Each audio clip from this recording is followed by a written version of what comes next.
akan mempresentasikan mengenai uji stabilitas obat menurut ICH dari Q1B dan Q1C.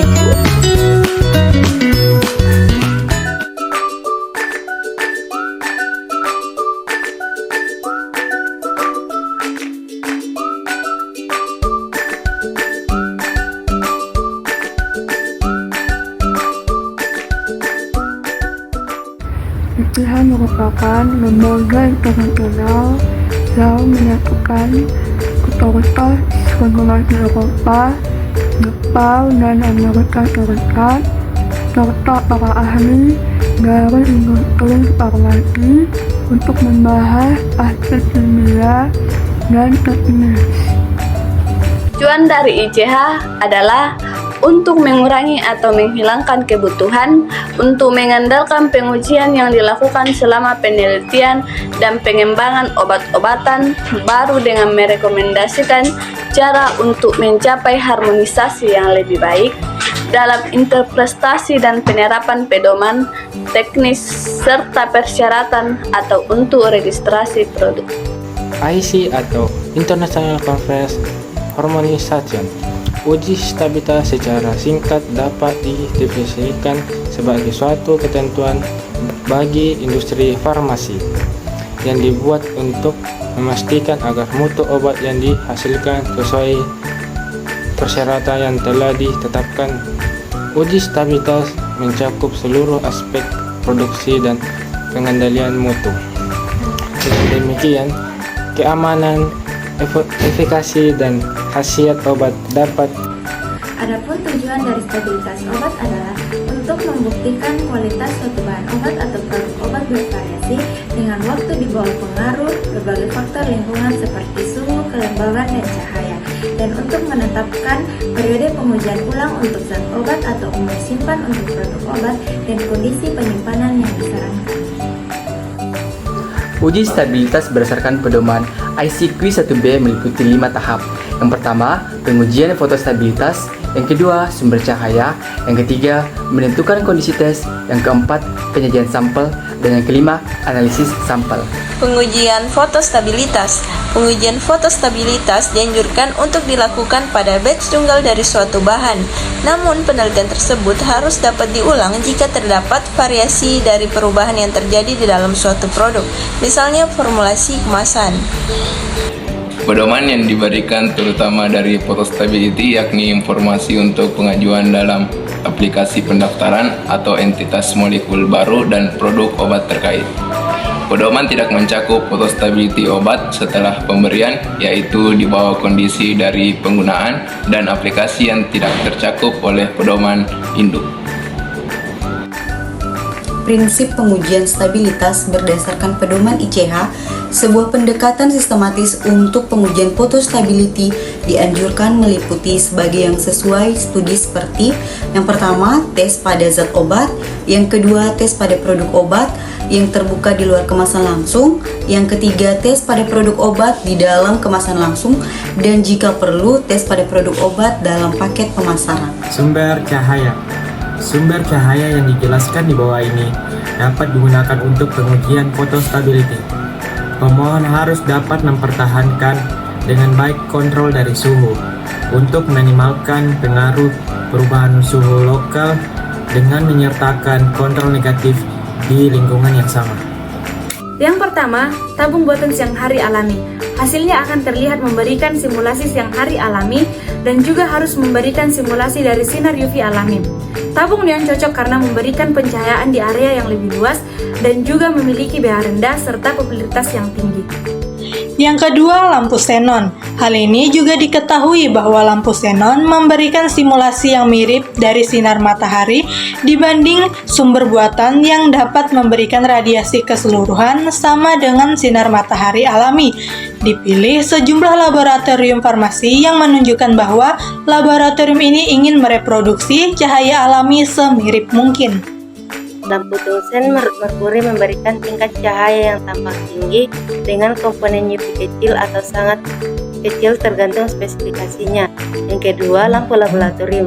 Penggunaan cahaya laboratorium biasanya 400 sampai 800 lux sebagai pengganti sinar matahari atau sumber buatan lebih intens menyediakan cahaya rendah, digunakan untuk menyelidiki kepekaan terhadap fotodegradasi suatu produk yang mengandung zat obat, dikenal sangat rentan terhadap degradasi tersebut, namun penggunaannya kurang rentan dalam pengujian. Cahaya alam, distribusi spektral serta intensitas siang hari bervariasi tidak hanya dengan waktu hari, kondisi cuaca dan polusi atmosfer, tetapi juga dengan waktu tahun. Demikian bersama dengan komponen UV juga bervariasi dan ini membuat cahaya alami tidak cocok untuk pengujian. Sebuah lampu neon putih yang dirancang untuk menghasilkan sebuah output yang mirip dengan yang ditentukan dalam ISO 1977 dan lampu fluorosen UV yang memiliki distribusi spektral dari 320 nm hingga 400 nm dengan emisi energi maksimum antara 350 nm dan 370 nm. Proporsi UV yang signifikan harus berada di kedua pita 320 hingga 360 nm dan 360 hingga 400 nm. Selanjutnya menentukan kondisi tes. Kondisi tes ini bertujuan untuk pengujian selama photostability. Pengujian tersebut diperlukan untuk mengukur bahwa tidak hanya cahaya tampak yang mengenai produk, tetapi juga sinar UV atau radiasi. Karena banyak obat yang sedikit menyerap atau tidak terlihat ada cahaya tapi menyerap sinar UV, hadir dalam cahaya alami 290-400 nanometer. Data pada radiasi UV yang tidak diperlukan untuk sumber yang dikenal memberikan simulasi yang baik dari sinar matahari, misalnya xenon lampu, untuk memprediksi produk dalam cahaya alami. Namun, untuk sumber cahaya lain, prediksi tersebut tidak dapat dibuat tanpa sepengetahuan dari radiasi sinar UV.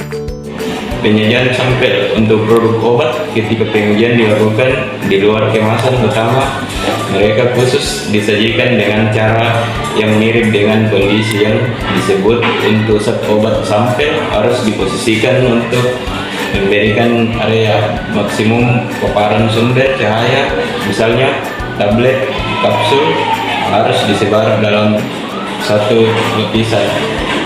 Jika pemaparan langsung tidak praktis atau misalnya karena oksidasi suatu produk, sampel harus ditempatkan dalam wadah transparan lembab pelindung yang sesuai atau misalnya kuarsa.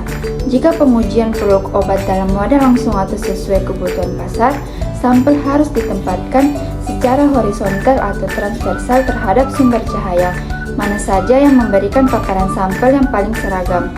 Beberapa penyesuaian kondisi pengujian mungkin harus dilakukan ketika menguji wadah volume besar atau misalnya kemasan luaran. Analisis sampel.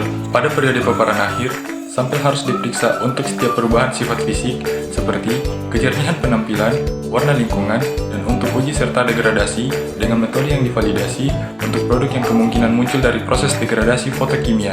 Analisis sampel yang terpapar harus dilakukan bersama dengan sampel yang dilindungi yang digunakan sebagai kontrol negatif jika ini digunakan dalam pengujian.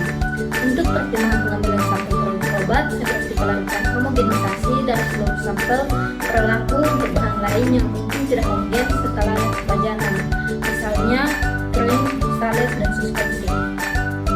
Faktor yang mempengaruhi kemampuan fotostabilitas: 1. Ukuran partikel, 2. Konten obat, 3. Geometri tablet, 4. Metode persiapan. Faktor yang mempengaruhi kemampuan fotostabilitas. Yang pertama, ukuran partikel.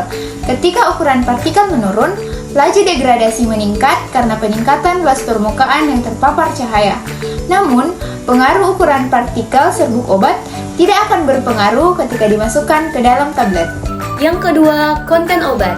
Tingkat dekomposisi dari suatu obat di solusi yang menurun konsentrasi obat yang lebih tinggi, di mana fenomena ini disebabkan oleh penyerapan cahaya oleh zat obat itu sendiri untuk melindungi molekul daerah dalam volume reaksi.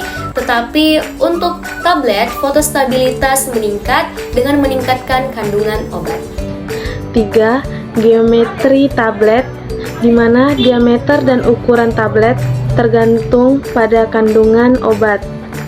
Dengan meningkatkan diameter fotostabilitas pada obat yang telah ditingkatkan, meskipun perbedaannya sangat jauh atau rendah, namun hal tersebut sangat penting karena degradasi pada tablet yang berbentuk biconvex lebih tinggi jika dibandingkan pada tablet biplanar, namun perbedaannya rendah. Selanjutnya, faktor yang keempat yaitu metode persiapan, di mana tablet dapat dibuat dengan dua cara. Yang pertama, granulasi, dan yang kedua, kompresi langsung. Akan tetapi, granulasi dapat menurunkan kemampuan fotostabilitas suatu tablet. Dalam hal bentuk sedang larutan parameter berikut dipertimbangkan. Yang pertama, konsentrasi, yang kedua pH dan isonasi, yang ketiga kekuatan ionik, yang keempat oksidasi. Yang pertama yaitu konsentrasi, tingkat dekomposisi dari suatu obat di solusi yang menurun konsentrasi obat yang lebih tinggi. Fenomena ini disebabkan oleh penyerapan cahaya oleh zat obat itu sendiri, melindungi molekul di area dalam atau efek filter dalam.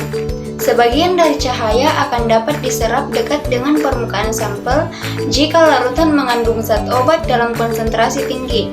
Oleh karena itu, larutan terkonsentrasi cenderung menjadi lebih stabil.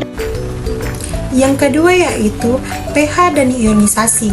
pH secara signifikan mempengaruhi proses fotodegradasi. Beberapa obat mengalami degradasi pada pH rendah, sementara yang lain pada pH tinggi. Selain itu, proses fotodegradasi juga dipengaruhi oleh bentuk molekul, karena kebanyakan agen obat adalah garam. Pengaruh senyawa yang dapat memodifikasi pH juga mempengaruhi stabilitas obat. Misalnya dapar fosfat diketahui mempengaruhi sifat fotokimia beberapa senyawa seperti tirosin dengan memfasilitasi transfer proton dari keadaan tereksitasi spesies yang bereaksi. Yang ketiga yaitu kekuatan ionik.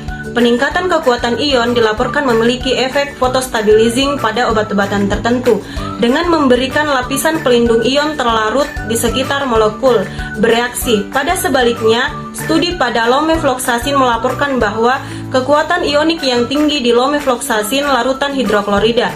Semakin tinggi fotodegradasi konstanta laju kinetik menyebabkan konstanta dielektrik dari larutan meningkat. Fotodegradasi tingkat kinetik konstan juga meningkat karena lebih banyak obat dalam bentuk ionik. Yang keempat, oksidasi. Oksigen memainkan peran penting dalam banyak proses fotokimia, dan dengan demikian pengurangan konsentrasi oksigen akan menstabilkan produk.